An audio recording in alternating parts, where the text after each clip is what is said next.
méditation en font partie des modus operandi pour nous éveiller.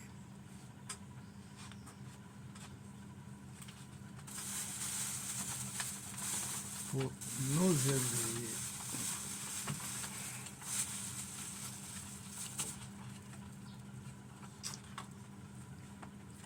Dans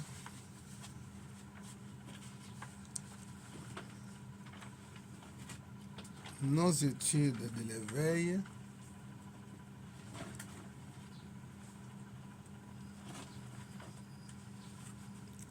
nous partageons le plus souvent les graines de contemplation. Les graines de contemplation font partie, comme je l'ai dit, des modus operandi qui nous amènent à l'éveil.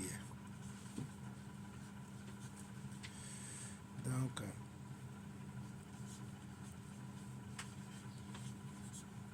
quelle est la cause de nos problèmes et de nos blocages? C'est la deuxième graine. Et la première graine, tout ce qui ne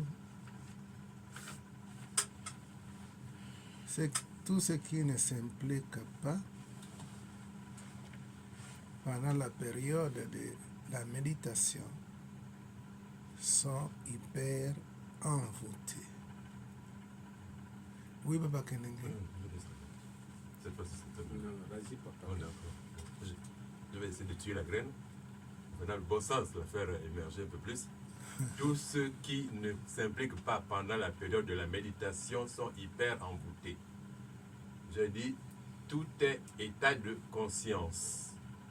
L'envoûtement est un état de conscience.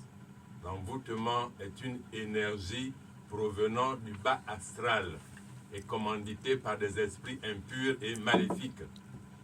L'ignorance n'a pas d'excuse. Nous récoltons ce que nous avons semé. C'est la loi de cause à effet. La loi du mérite est dans la graine. Nous ne savons pas prier comme il faut, dit la lettre de l'apôtre Saint Paul aux Romains, chapitre 8, verset 26. La méditation est un modus operandi pour l'éveil. L'objectif de la venue de l'homme sur terre, c'est de s'éveiller. La méditation joue un rôle très important dans l'éveil de l'âme.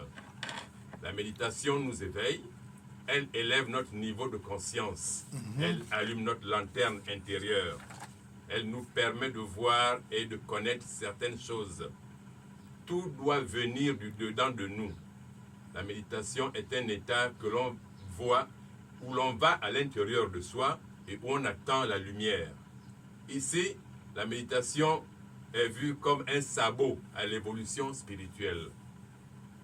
L'ego est un canal pour l'envoûtement. Il faut dompter l'ego pour éviter d'être envoûté. C'est l'ego qui est à l'origine de l'envoûtement. Il faut beaucoup prier pour être hors de portée de l'envoûtement. Le you est très important dans la lutte contre l'envoûtement. Les conséquences de l'envoûtement, c'est l'ajout des karmas. Les karmas s'ajoutent quand on est envoûté. C'est l'ouverture aux forces négatives. Il faut activer la lanterne du cœur. L'envoûtement peut nous amener à tuer, à faire du mal. L'envoûtement, ce sont des actions négatives. Être envoûté, c'est faire des choses qui ne profitent pas à la société. C'est la prise de conscience qui nous permet de savoir qu'on est envoûté. Pourquoi faut-il bien méditer? Une bonne méditation nous amène dans les plans supérieurs.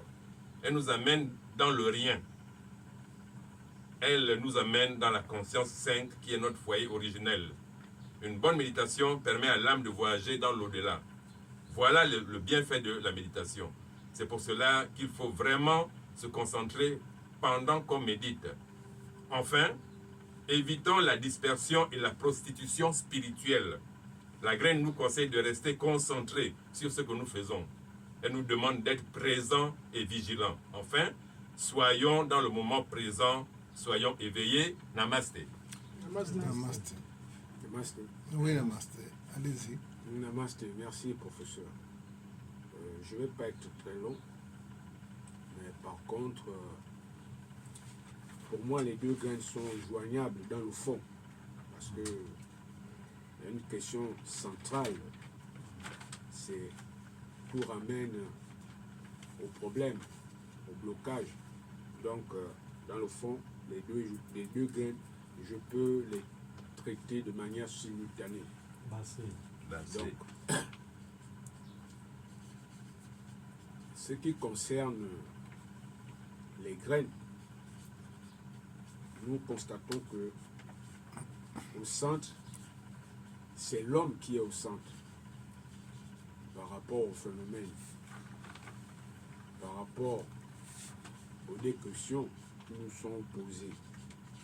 Qui médite, qui ne médite pas, et qui se plaint des blocages, c'est l'homme. Alors, c'est ce même homme qui est appelé dans un temple connu ou dans ce temple à vivre ou à pratiquer la méditation. Tout simplement parce que, comme le disait Papa Kenenge, c'est un modus operandi qui nous amène à l'élévation de notre conscience ou des consciences. Et que, à ce moment ultime, on ne parvient pas à méditer. En ce moment, nous devenons nous-mêmes le problème, la cause de nos situations difficiles ou des situations graves. Dès l'instant où nous ne mettons pas la concentration ou la conscience pour s'adonner à la méditation, donc nous devenons nous-mêmes le problème. Donc, cela, je le dis, c'est valable pour les deux graines. L'homme est à la base ou à la source de ses propres problèmes lorsque il devient inconscient. Namasté. Namasté. J'avais... Oui, allez-y. Merci. Namasté. Namasté. Alors, il faut d'abord savoir c'est quoi la méditation. Parce que beaucoup pensent que la méditation, c'est être retiré du monde, être dans un temple, dans une grotte, les pieds en lotus, ou bien se concentrer d'une certaine manière. La méditation, c'est être présent à l'instant présent dans ce qu'on fait, dans n'importe quelle activité. Si vous êtes présent au moment où vous lavez les assiettes, vous êtes dans la présence, vous êtes en train de méditer. Vous n'êtes pas ailleurs, vous êtes ici et maintenant dans l'activité que vous faites. La majorité des accidents qui arrivent même, parce que les conducteurs sont ailleurs, il suffit que le mental vous emmène, je ne sais pas, dans les pensées, vous êtes sorti de la maison, j'ai pas bien attaché le chien, il suffit que la pensée se mêle, alors que vous êtes dans une activité, vous pouvez faire un accident. Bien sûr. Donc la présence, c'est être pleinement dans ce que vous faites. Que vous soyez en train de marcher, manger, même les gens qu'on empoisonne, ces passants en réalité, ils ne sont pas présents. La présence, c'est pas de la concentration en fait, c'est être tout simplement dans ce qu'on fait au moment où on le fait. Tout simplement. Et je pense que ça règle pas mal de problèmes, parce que la relation de cause à effet, vous remarquerez que c'est quand on n'est pas là, quand on est ailleurs. Ça peut nous amener dans des accidents, dans les problèmes, alors que quand on est présent, dans l'instant, c'est ça l'éternel présent en fait. Quand on parle de l'éternel présent, c'est ramener toute son attention dans ce qu'on fait, sans être ailleurs. Et ça, c'est déjà le début de la méditation. C'est un vide, mais qui n'est pas vide, c'est une présence. On est déconnecté du mental. Et on fait juste place à cette présence que beaucoup appellent Dieu. Mais cette présence, elle est en nous. On n'est pas en train de rêver. On est, je ne sais pas comment le dire.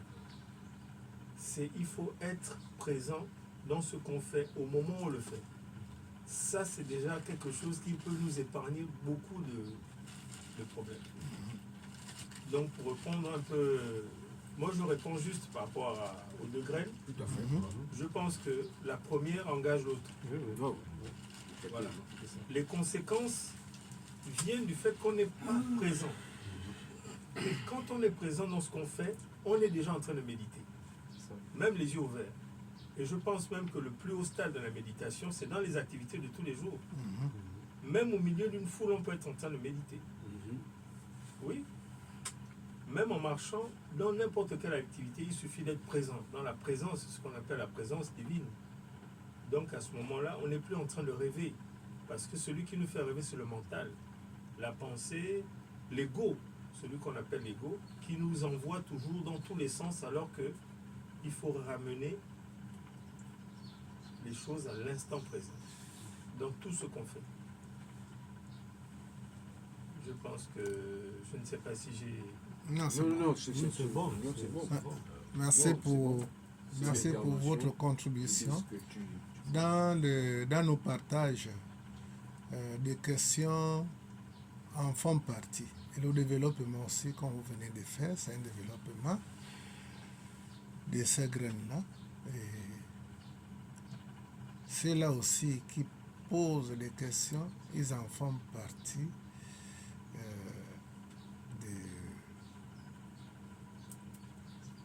Ils en font partie d'une participation quelque part. Parce qu'à partir des questions posées, on peut aller encore plus loin. Voilà. Donc, tout ce qui ne s'implique pas pendant la période de la méditation sont hyper envoûtés. Oui, Merci, maître. Bon, heureusement, le frère qui est derrière moi m'a éclairci. ouais, Mais je vais quand même aller là où je voulais aller. ouais. En fait, moi je vais dans le sens contraire. Ah, Peut-être que celui qui ne s'implique pas, c'est peut-être parce qu'il ne se retrouve pas. Moi je vois ça dans ce sens-là. Je prends par exemple l'exemple, on est le jeudi ici. On est là le jeudi en méditation. Mais ça fait quand même un bout de temps, on est là le jeudi. Hein. Si on me pose la question, bon le jeudi, comment toi tu vois ça? Ah, je vais mettre ça en griffe. Ça c'est selon moi. Je ne sais pas si vous me comprenez. Ouais, donc moi c'est comme ça que je m'arrête par là d'abord. d'accord. Quelle est la cause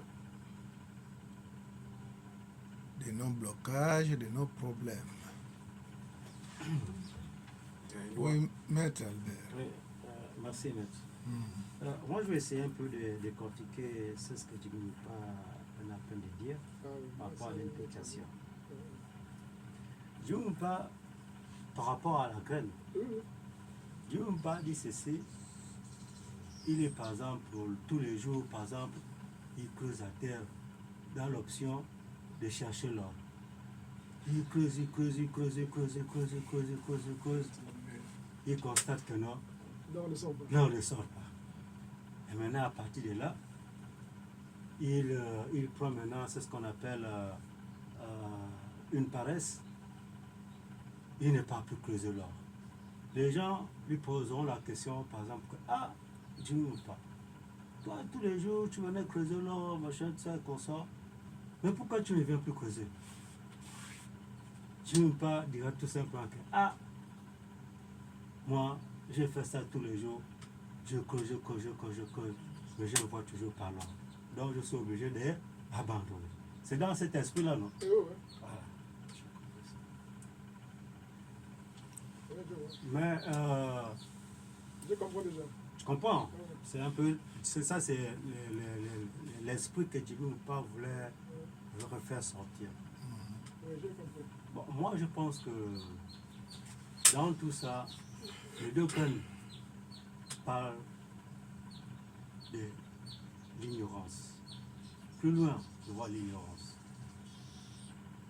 Tout ce qui ne s'applique pas, tout ce qui ne s'implique pas pendant la période de la méditation sont hyper enveloppés. Moi, je vois l'ignorance. L'ignorance. Parce que en toute chose, quand on vous parle de quelque chose d'abord, Parce que l'ignorance a deux facettes. La première facette, par exemple, c'est par exemple la personne qui n'a pas reçu un enseignement, comme un athée. Il ne sait pas que pour obtenir quelque chose, il faut prier, il faut méditer. Deuxième niveau de l'ignorance. On vous parle de quelque chose. Pour obtenir par exemple quelque chose, il faut méditer, il faut prier. Alors la deuxième personne est informée, mais ne fait pas ce qu'on lui demande de faire. Ne s'applique pas, ne s'implique pas. Donc pour moi, tout ça est lié à l'ignorance. Les deux graines, tout simplement. Merci.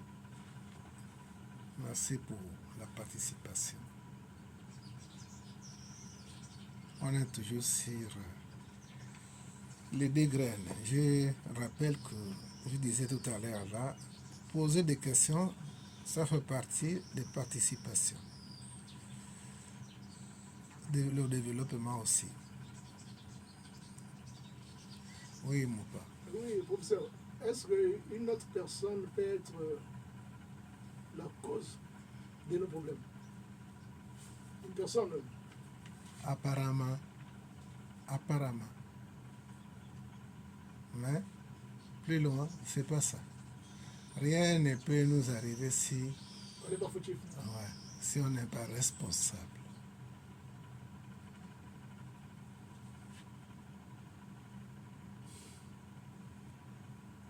On a toujours une part de responsabilité, même si, apparemment, les gens vont juger, c'est à cause de toi que je me retrouve dans des problèmes comme ça. Oui, on peut parler comme ça, mais en réalité, la part, on a une part, comme je l'ai dit, la responsabilité. Une personne qui n'a rien à voir avec un événement ne peut pas être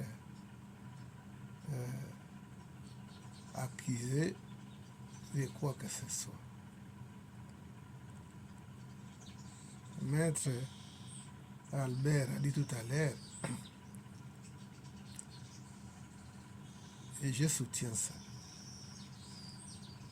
l'ignorance. L'ignorance est la cause de tous nos problèmes.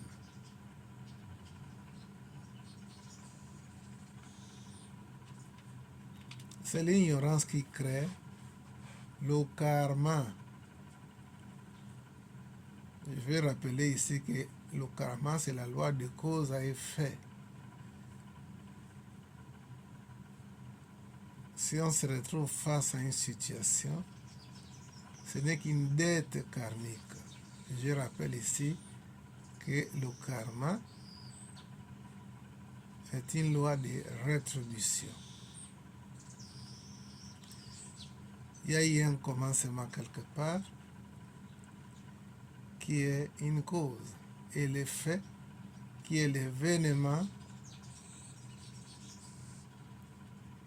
que nous réalisons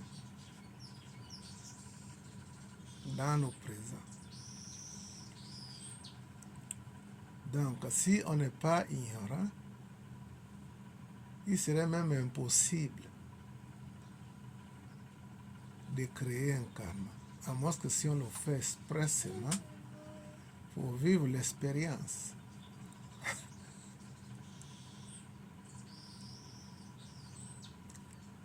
L'ignorance, vous savez, comme je viens de le rappeler, que l'ignorance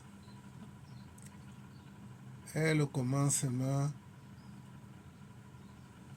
de contracter des dettes et nous, forcément, on doit payer.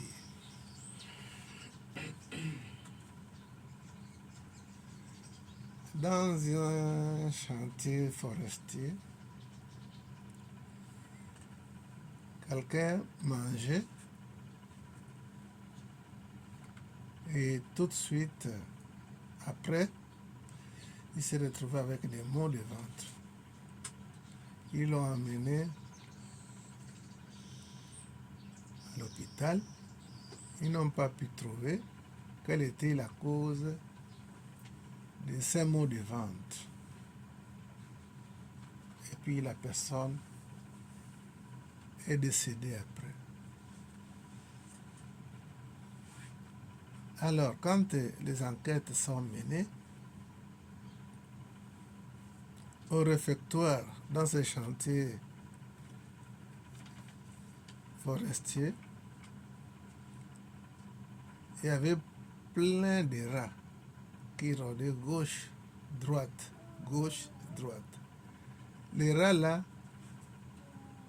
se posaient même sur la table où les gens mangeaient. Cette dernière avait posé son pain sur la table. Et en posant le pain sur la table, les urines des rats étaient là. Le pain a pu absorber ces urines des rats et il en a mangé. Il est décédé suite à cette intoxication grave.